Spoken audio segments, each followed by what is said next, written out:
it just. That's their job. Their job is not to deter, well, this is illegal, but we're going to stay. We're going to keep letting you do this illegal activity, giving Congress time to make it legal.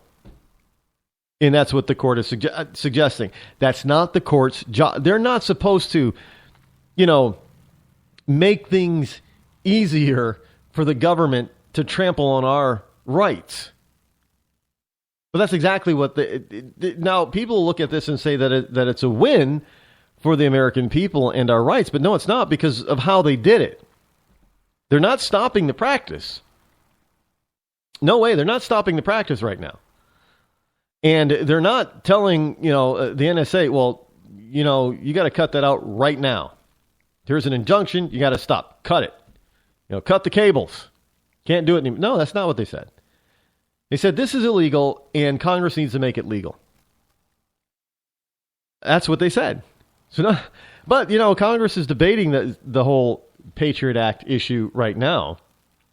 And you, as a voter, as an American citizen, had better get on the horn with your representative and your senator and tell them they better not vote for an extension of this type of intrusive government surveillance program. It doesn't make us safer. Now, what it was fully intended was to intercept foreign communications, things that are offshore. And if they're saying that they need to be able to collect this data onshore, then that means that they know that there are people in this country who should not be here, and that they should be closing the borders down to prevent even more people from coming over here that should not be here.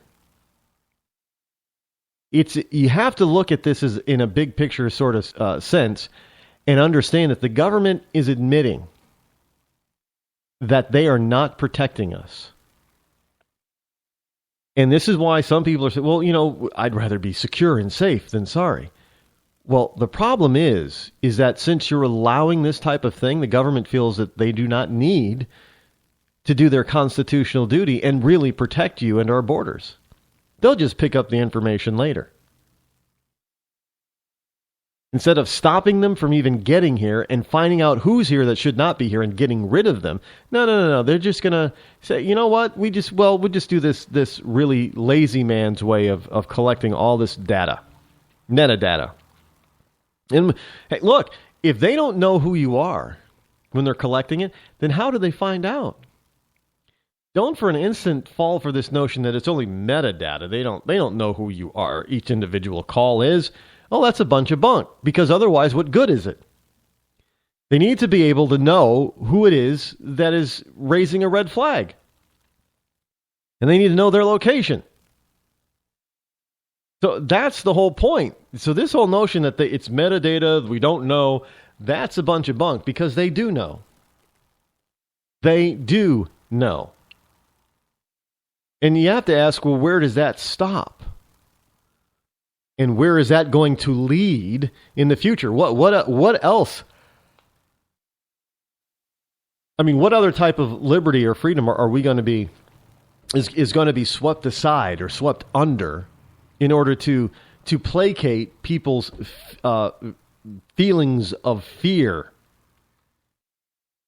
Do we really want to be placated by fear, or do we want to be placated by real security, which is closing the borders, catching the bad guy, catching all the bad guys that are here, and getting rid of them?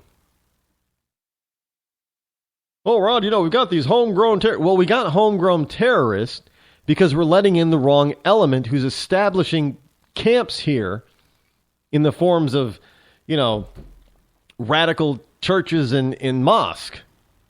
That's why we've got homegrown terrorists. Look, you can't be a homegrown terrorist unless somebody teaches you, indoctrinates you. Well, if we don't let those kind of people into this country that can then turn to our young people and teach them the wrong things and indoctrinate them in the first place, then we wouldn't have to worry. Yeah, I kind of advocate a 1950s mentality. I'm not saying that we run around and start, doing the McCarthy type of stuff. Pinko communist. Are you a pinko communist?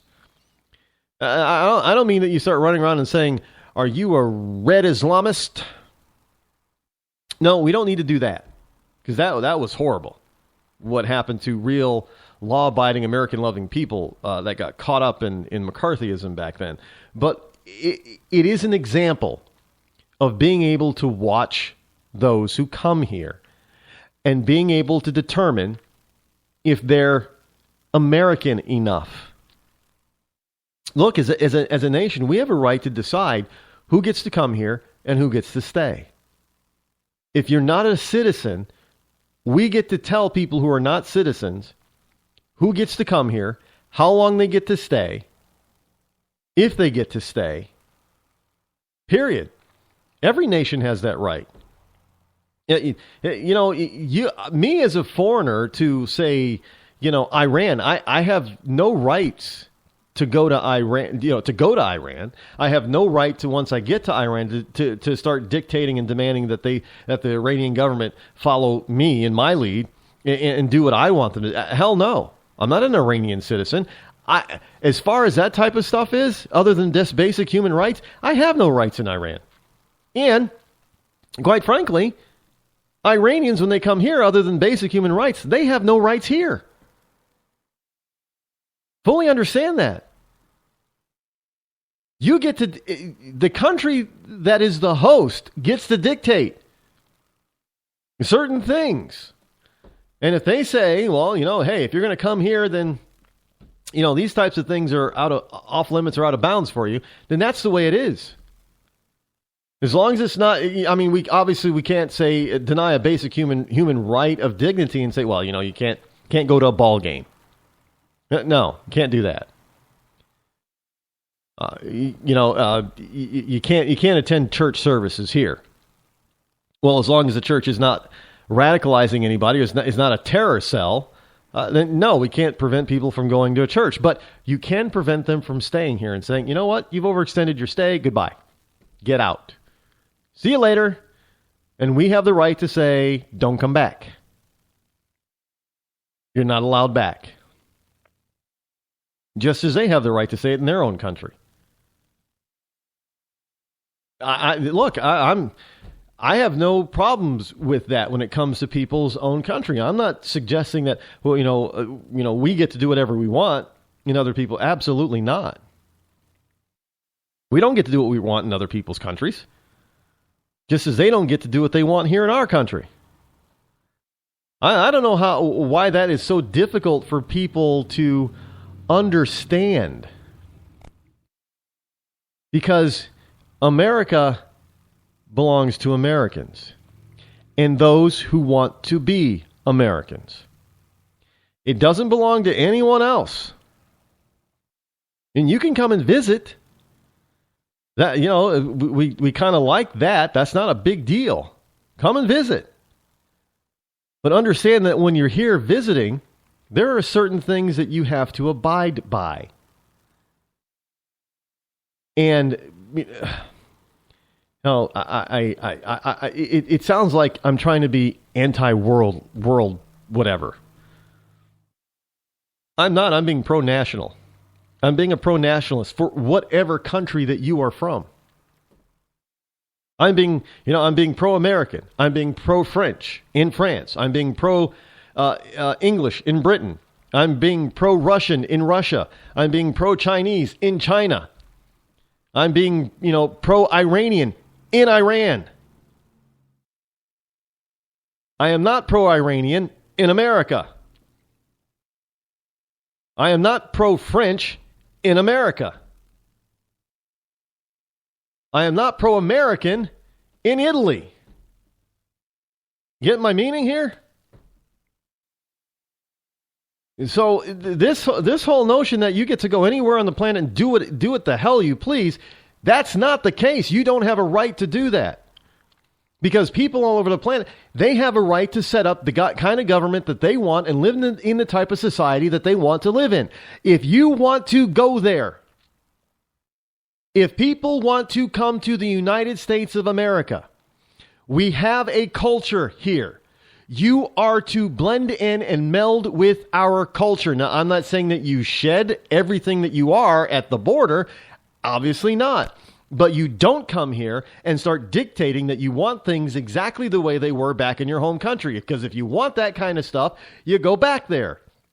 You come here, you conform to American society, American culture. Just the same as if an American were to go, I don't know, to Germany. The American is to conform to German culture and German society. Plain and simple. That means that you should probably learn German so that when you come here, you need to learn English. We shouldn't be catering to all these different people. This is how we get into trouble. We can't be catering to the entire world. When you go to that particular country that you're going to, you have to cater to that country. I'm sorry, that's just the way it is. And that's the fair thing to do for all you people out there who are into being fair. It's not fair. No, it's not fair that they come here and dictate that we've got to change our way of life to suit them. No, that's not fair. Because we definitely can't go to their home country and start dictating that they change for us. Fairness is what fairness does, and fairness dictates that you conform to the country that you're in. And if you don't like the society and how it's set up and their culture, then you don't go to that country. If you do not like America, do not come here. If you do not like America and you do come here, then you better behave yourself. Or you should expect that you will get a swift Uncle Sam boot to get kicked the hell out of here. Plain and simple. And I don't know why some on the left don't think that that's not fair. It's totally fair. And don't tell me, well, Rod, it's going to keep, it's going to keep us all separate. No, it is not going to keep us all separate. Look, this whole notion that we need to have one world government and that we're going to become one whole planet is a Star Trek dream and farce. It's not going to happen anytime soon. I'm sorry to tell you, to burst people's bubbles, but that type of thing is not going to happen anytime soon. Unless somebody is just going to, like the Book of Revelation, you're going to have the beast that rises, and he's going to, by war, force everybody into his one world government and his one world of being. Who gets to decide whose culture is superior, by the way? That's a serious question. In order for there to be a one world government and one world culture, somebody's culture is going to have to be superior. We've had that kind of thing with, fascists and communists and dictators all over the planet throughout history. Oh, yeah, no. Our culture and our people are superior to the other human beings and cultures on the planet. So we're going to go to war and force everybody to live like we do. That's a bunch of BS. And for you liberals who like to look at the world as being fair and unfair, that's not fair. It's not fair for somebody else to dictate that, to decide that the way I live my life is bad. The culture that I like to participate in is bad. Sorry, that's not the way it works anywhere on the planet. So why should we say that this is the way it should work in the good old US of A? It shouldn't work that way. It's not going to work that way. It's not. What's going to happen is you're going to end up destroying the very nation that you think that you're trying to preserve. You know how you preserve your nation and your culture? By actually living it and not letting outside forces come in and dictate that you change and then forcing their changes upon you. So then you end up looking more like them instead of yourself. And that's his whole notion with Sharia law. Oh, we need Sharia law, Rod. No. Go to Iran for Sharia. In the United States, we don't have it.